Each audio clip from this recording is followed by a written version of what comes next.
So it looks like see the number of people joining looks like it's starting to go off here a little bit.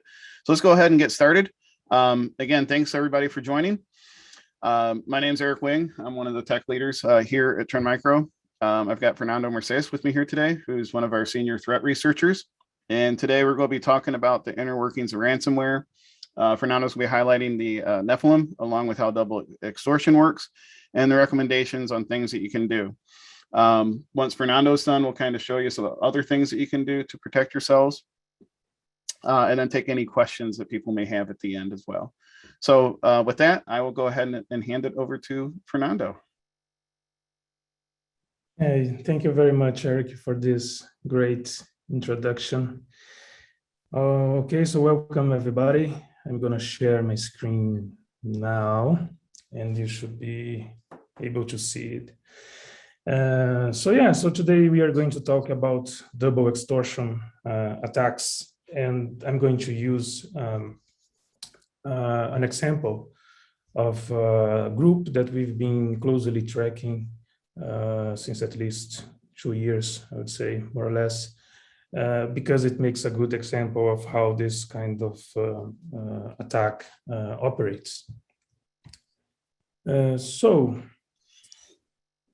we have seen different models and of when we talk about ransomware campaigns. In the beginning, I could remember of I think I can remember of seeing ransomware actors actually victimizing people, not specifically targeting any company, any vector, any industry, just like spamming their ransomware. The first ransomware actually, some of them didn't even actually encrypt the files.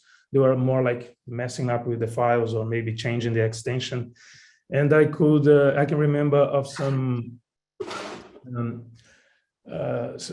ransoms that were actually required by doing a wire transfer, for instance. So that was in the past. Then we had something that more or less started in 2016 that we saw a shift. So cryptocurrencies, they became more popular, and ransomware started their own affiliate programs with basically other criminals that get together with the main developers of the orchestrators of the campaign. And they basically hire these people, and these people is responsible for actually attacking the companies. And then they send a share of the profit with the main developers, the orchestrators. So this is what we call the affiliates. And and then the ransom amounts, they started to increase.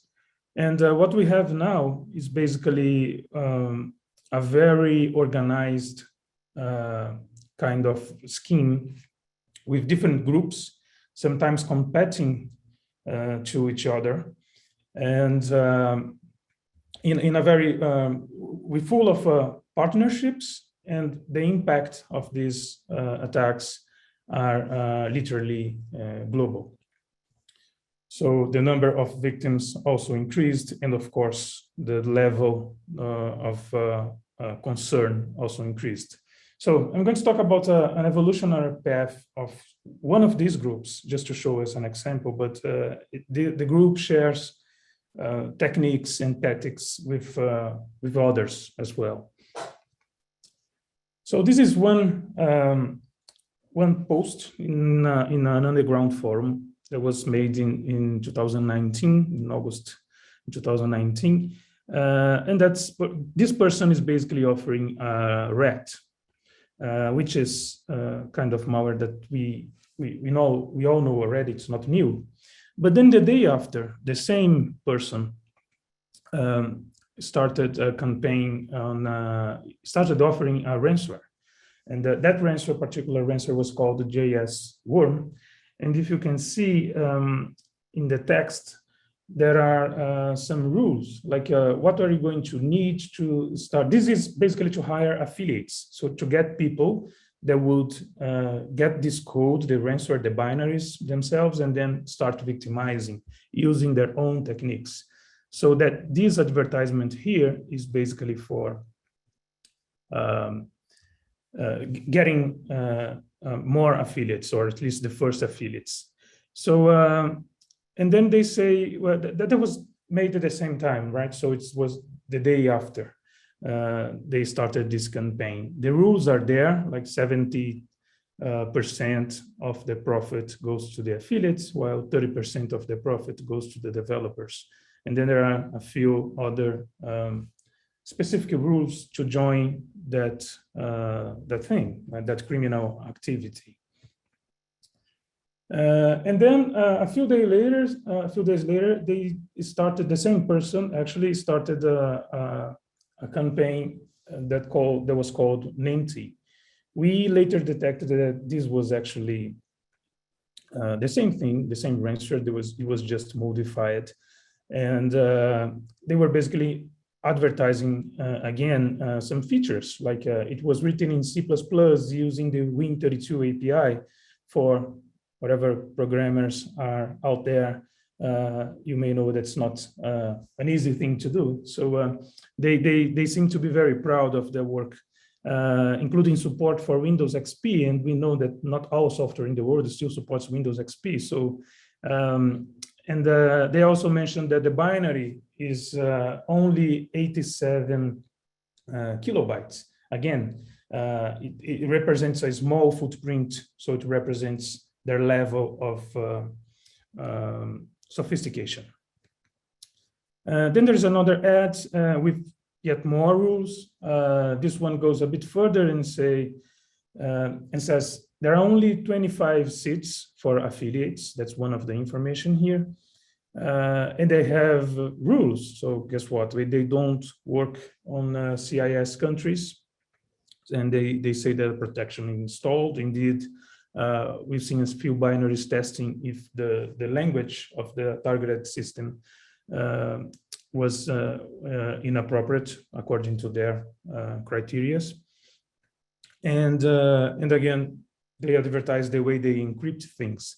So AES, RSA, a combination of these two ciphers, which actually makes things very secure from the point of view, from an encryption perspective. So yeah, so they try to get affiliates this way. And then there is another sign of partnership when they mention that they would need crypter, which basically tries to make things undetectable for Cobalt Strike, which is pen testing a red team team framework, right? So they are using different tools. It's not only the ransomware. They have organized scheme for hiring affiliates with rules and limited number of seats, and they also have partnerships. And so that's why that introduction is basically to support my claim that we are not actually fighting ransomware. We are fighting groups, organized crime groups. It's totally different. You know, the enemy is not the binary only.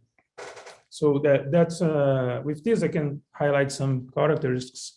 So they have organization, they have this partnership management, they do have collaboration, and a few more rules like number of seats and things like this. So when you talk about Nephilim, which is that latest ransomware from the same group that we've been monitoring, as I showed before, here's the victimization graph for Nephilim. And we've seen most of the victims in North and South America, in Americas in general. And according to what we could observe, in the US, this ransomware was more prevalent starting Q3 in 2020 until Q1 2021. But it's still there. This campaign is still running, and they basically target all kinds of companies, right? From medium to big-sized companies. So it's really, they don't focus on a single sector, but they do study their targets. It's not like they are spamming their ransomware everywhere. It's not like this. It's very targeted. So the way the way they get in the network. The idea here is actually to give you some information that we see from our research that could be useful for you to defend your company. And again, some stuff here will be really, you probably heard already, like Microsoft RDP.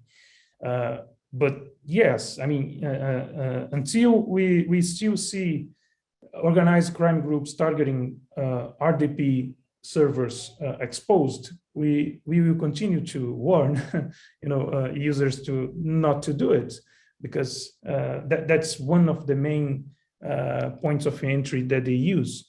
So there's no excuse nowadays, actually, at least in my to my knowledge, to leave an exposed RDP server. There are better ways like VPN and other network solutions to remotely administrate a server or a network.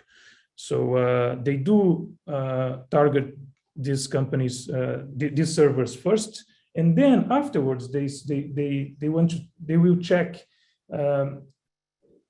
for which company is the owner of that server. So, and then if it's a company that would make sense to attack, then they start something. So it's really, that's one of the most used points of entry. So you really have to be careful. And we also saw them using Citrix NetScaler. I think it's now called ADC. It's a product that stays in the edge of the network. So they were exploiting this vulnerability, and we know that when you have a hardware, then maybe your window to patch is a bit more tricky to deal with.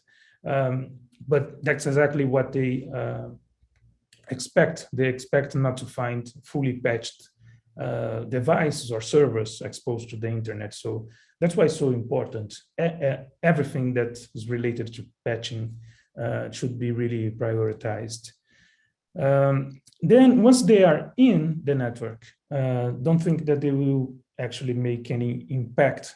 They will actually have, they will navigate, through the network and see how, and actually study it and see, choose a best timing for attack. So for persistence mechanisms that we could identify, I'm actually going to talk about tools. So they use a few tools, and these tools are legit. So these are not like malicious tools per se, of course. So sysadmins and network administrators, security employees, so the security department, everybody that's has a good reason to use one of these tools.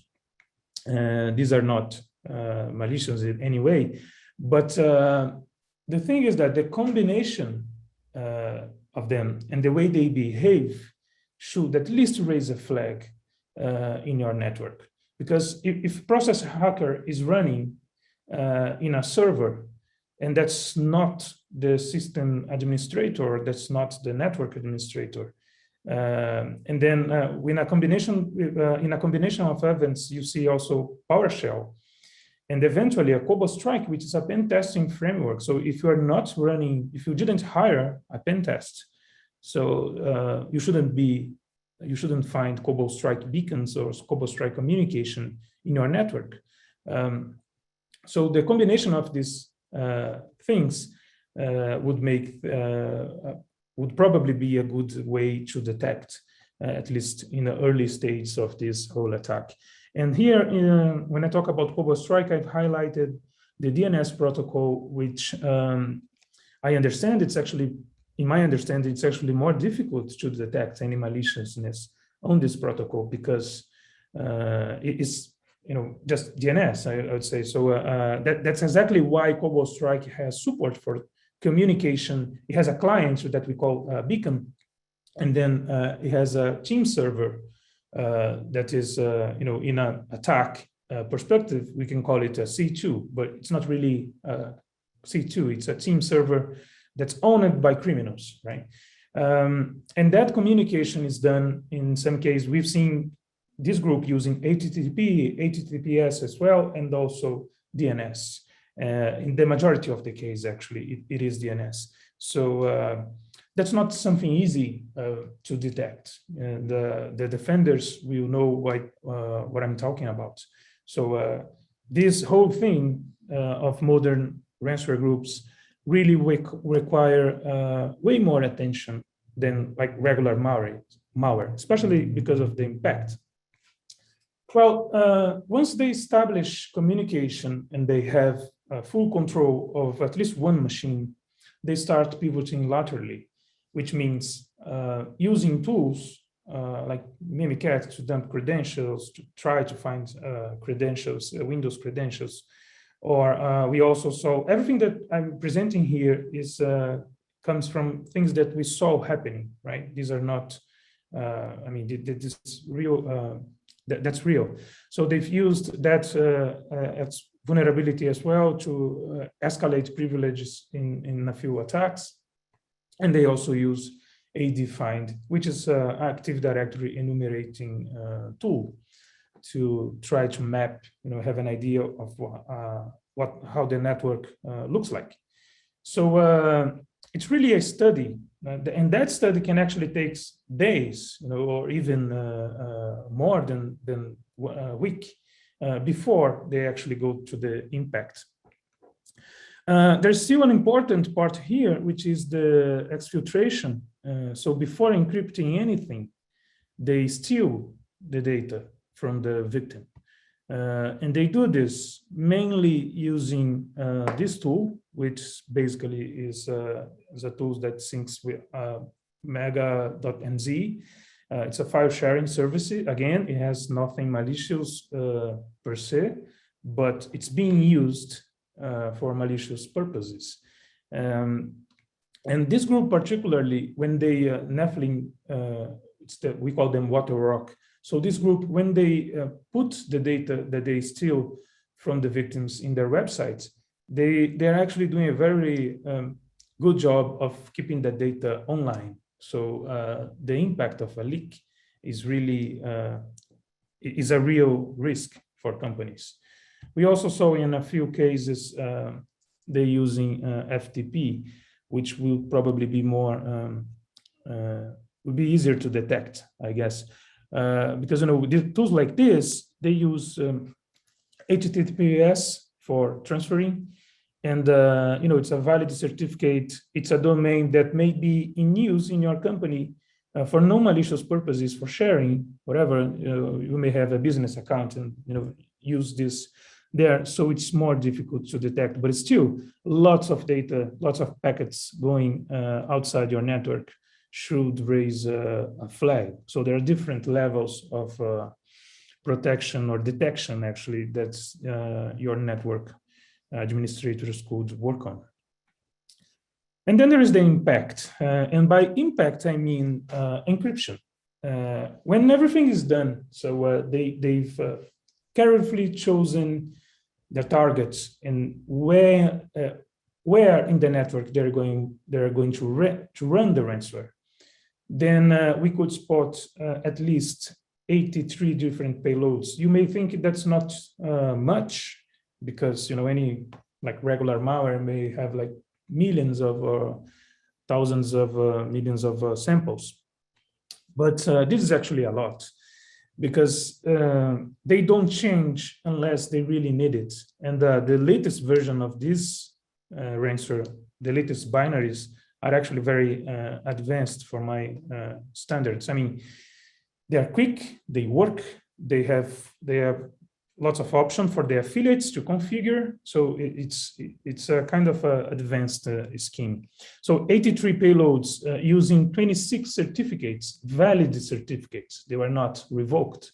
They were really valid certificates. And that a binary that's signed with a valid certificate makes the detection of this binary harder, I would say. So lots of products, maybe the operating system will trust that binary more, because it seems to be coming from a trusted source. but in case it's not, we don't know how they get these certificates, actually. If they buy them or if they steal them, this we don't know. And then they use, we've seen them using 45 different RSA public keys. They're used actually to encrypt a random AES key, 256 bits key that is generated for encrypt. It's a different one that encrypts each file in a file system or in the network in general. So it's really well designed, from architecture perspective. So again, a bit more about the keys. So we have the AES keys encrypted with RSA later. We've seen C++ and Go versions available. That's the latest versions are written in Go. So they definitely have developers using the latest technologies for working for them. They also use a JSON-based configuration, and the developers may look at it and see, they are using the latest standards on computing programming in general. And they also have different operational modes, which basically allows the affiliate, the one that joined that program, that ransomware program, to actually encrypt the files using different strategies. So if they find that a single directory is something interesting, they could just use it, or maybe just use it for tests. When they are in a real victim, they tend to encrypt everything, of course. So one of the things that we could do with these samples is actually compare them and group them, cluster them into different groups using TLSH, which is a similarity hash that we developed here in Trend. And I'd like to highlight that because it's open source, and in my opinion, it's really helpful. So it would help you a lot in clustering samples and from the same malware family if you are up to it.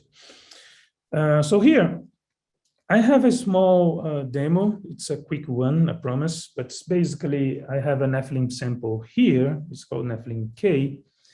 And I'm going to show the different operating modes. So I'm now in desktop here, and then there is a document and an image in this documents folder. So as you can see here, the document is, it has 183 bytes. So that's the current size. And I will just open up like a calculator here, because I mentioned that this is basically about the encryption. I won't go into deep details about the encryption. We've written a paper for this, but I'm going to show actually just a proof of what I said before, that they use the AES keys, and then they encrypt these keys, and then they put these keys in the file. So the file has this size, 183. It's a very short one. So if I sum this size up with 512, that's basically the two keys. I'm adding the size of the two keys. Each it's 256, so that's why I'm adding 512 to it. And then there are 5 bytes more that they use as a marker, because they change the extension according to the campaign. So if I'm correct here, this size will have 700 bytes after encryption. And now I'm using the operation mode that's that allows me to give one file only for encryption. That's probably used for them by them for testing. So I will basically use this function, which is executing the Nephilim ransomware against one file, so the document.rtf. And that's it. It's already encrypted. So it's, oh, sorry, I think I got okay, yeah. This is going to encrypt that file. The video went back. And you can see that the extension changed to Keanu. Here, Windows says it's 1 kilobyte because it's basically, it doesn't give you the exact size in that window. But here, we have 700 bytes again, as I said. So this is the way it works. So what they do is that they basically add the two different keys. These are actually not keys, not two of them. One of them is the key, the other one would be the IV for AES encryption. And then a marker. That 5-byte marker is the same as the extension. So in that case, it's Keanu. It's 5 bytes. Then we have 512 bytes that are the AES key and the AES IV. So if we select them until 512, which is shown here. So after that last bytes, 512 bytes, the rest is the content of the file, which is pretty much the original size of the file. In that case, 183 bytes. So that's what Nephilim does to your files, right? And it's highly encrypted. Then I will use, I will do the same thing for the image, just to make sure. So adding 512, then plus 5. And now I'm using the regular way of Nephilim, which is basically running without giving any parameter. It's going to open every possible drive, attached drives or local drives, and encrypt every possible file that may be of any value. Here we can see some errors because I ran that particular sample using my own credentials, the user credentials, so it's not elevated. I don't have any elevated privileges, and that's why we see some of the folders were not encrypted. And that's it. So the file, now that bitmap file is also encrypted, the size matches my previous explanation, and here is the ransom notes that they leave in every folder where the encrypted files.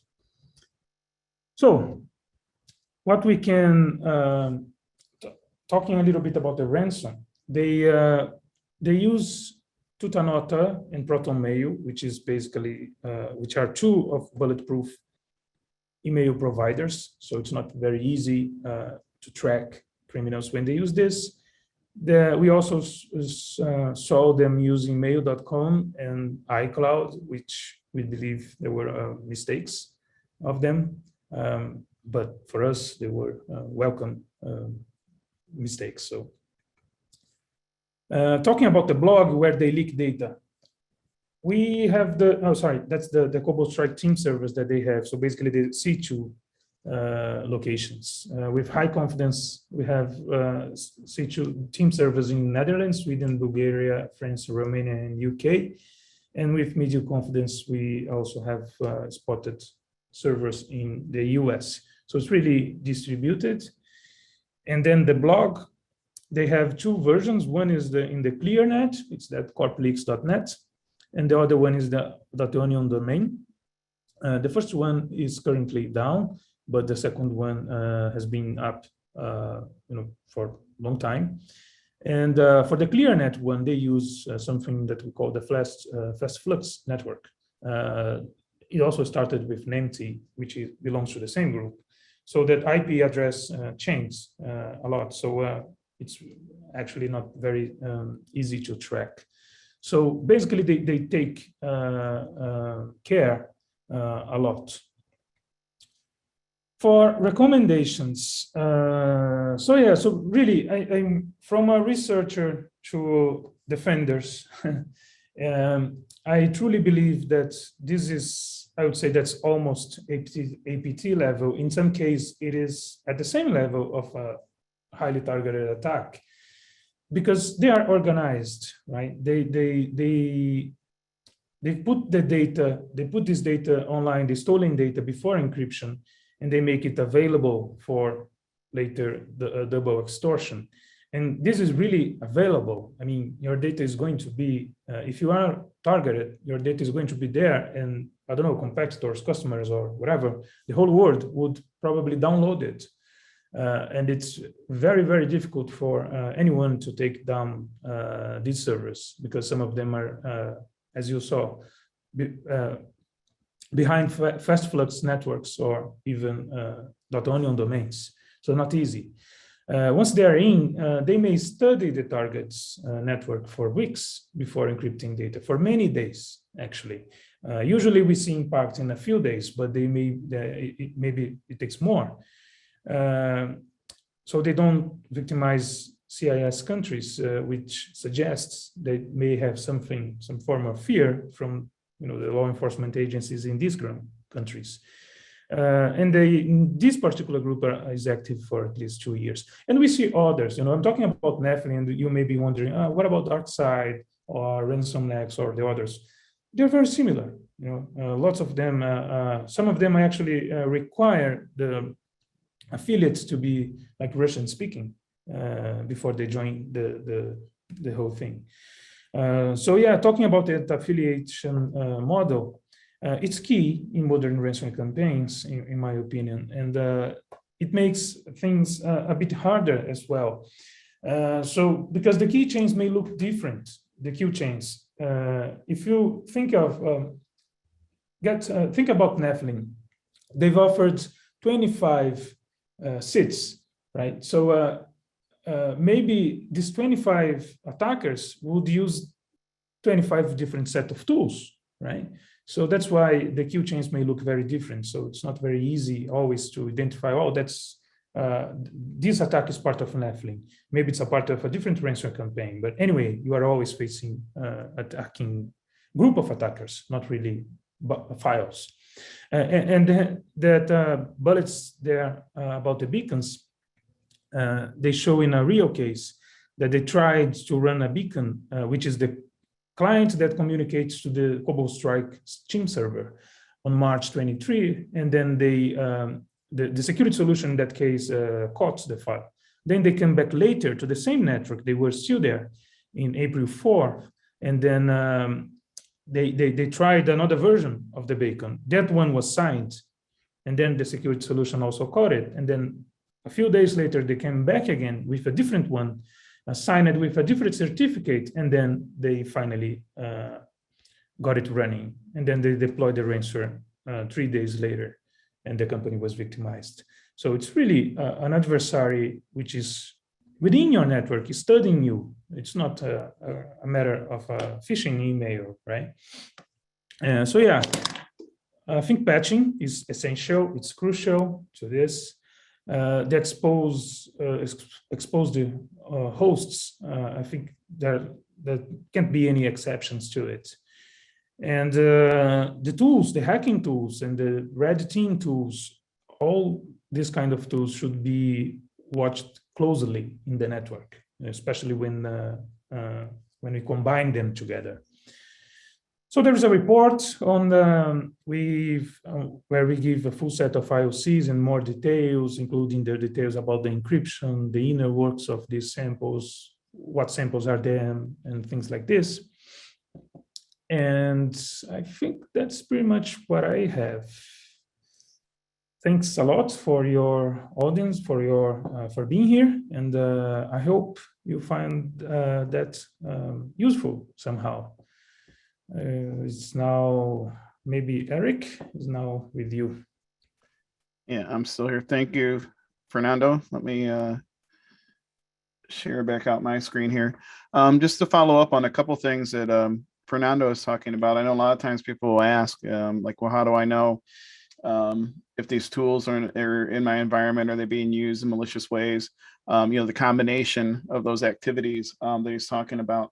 So what I wanted to just show people here real quickly and kind of wrapping things up is if this is Vision 1, which is our, which is our defense security or threat defense platform.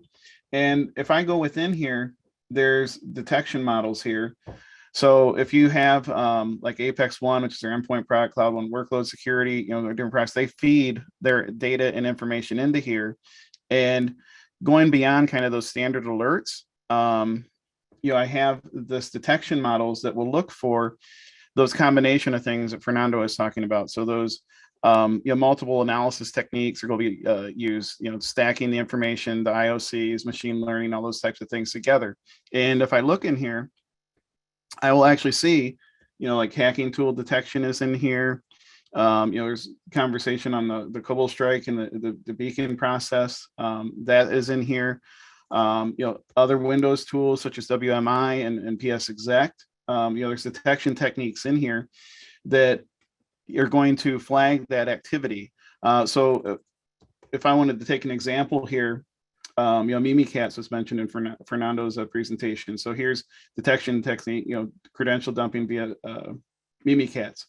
If this detection was detected in my environment, I'd get a workbench created. And if I go over to my workbenches here, I can actually find an example of one of those. Here's one here.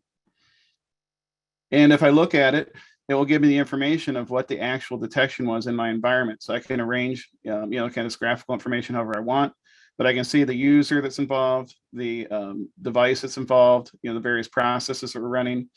It gives me some highlights over here, you know, the MITRE attack framework, things are being detected, some of the observable objects here. I can also go into the execution profile, so I can see that kill chain or that analysis chain here too. So I can say that it would explore, you know, did a command, and then ultimately a PowerShell that I can look at and see Mimikatz was deployed down here in the PowerShell script here.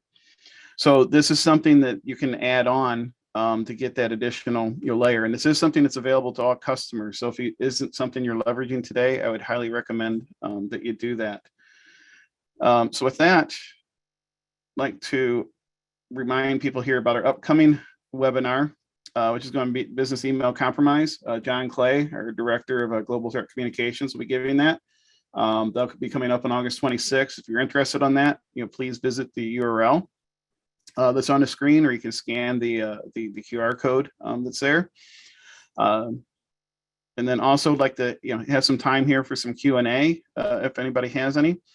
But I would like to thank everyone for joining today. Remind everyone that this webinar, along with our past ones, as well as additional information from our various blogs and research, are all posted at trendmicro.com/breach detection. The URL is on the screen along with the QR code. Also, feel free, if you have any additional questions, you know, to reach out to Fernando or myself. Our emails are here on the screen. Be more than happy to help you out. It looked like from the chat that I think that we got all the questions that were asked. So unless somebody has some other questions, we can go ahead and wrap things up. And I really appreciate everybody's time today. We wanted to try to keep things to a half hour, 45 minutes, and I think we're coming in right at the 45-minute mark. Okay. Well, thank you very much, everybody. I do appreciate it. Yeah, thanks a lot.